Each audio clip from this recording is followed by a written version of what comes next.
अजितदादांच्या अपघात प्रकरणी रोहित पवारांनी अमित शहांना आता पत्र लिहिलेलं आहे। अजित पवारांच्या अपघाताची सखोल चौकशी करण्याची पत्राद्वारे मागणी करण्यात आली आहे। विमान अपघाताची व्यापक आणि स्वतंत्र चौकशी करा अशी मागणी रोहित पवारांनी या पत्रातून केली आहे। अमित शहांची भेट घेण्याचा प्रयत्न केला पण भेट होऊ शकली नाही असं रोहित पवारांनी म्हटलंय। त्यांनी केलेली फेसबुक पोस्ट आपण पाहूयात। रोहित पवार असं म्हणतायत की संसदेच्या अधिवेशनामुळे गृहमंत्री आणि नागरी विमान वाहतूक मंत्री कदाचित व्यस्त असतील, त्यामुळे मला भेटीची वेळ मिळणार नाही। तथापि डीजीसीए अधिकाऱ्यांनी अपॉइंटमेंट का नाही दिली हे मला समजत नाहीये। विमान अपघाताबाबत अनेक शंका निर्माण झाल्या असून तथ्यांसह या शंका पत्रकार परिषदेच्या माध्यमातून जनतेपुढे मांडल्या। अपेक्षित वेगाने तपास मात्र होताना दिसत नाहीये।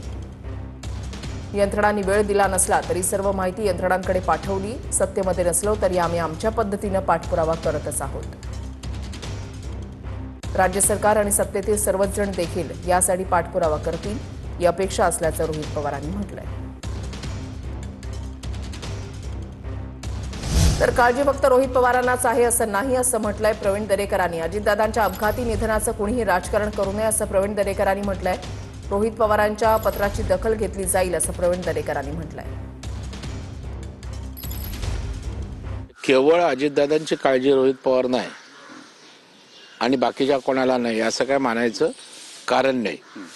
मला वाटतं त्यांनी मागणी केले त्या पत्राची दखल निश्चित घेतील आणि आणखी काही आवश्यक त्या कडक अशा प्रकारच्या उपाययोजना करायच्या असतील तपासाच्या संदर्भात तर निश्चित त्या ठिकाणी केल्या जातील। पण मला वाटतं दादांच्या अपघाती निधनाचं कुणी राजकारण करू नये ही माझी नम्र विनंती त्या ठिकाणी राहील। सगळ्या एजन्सीज त्या ठिकाणी काम करतील।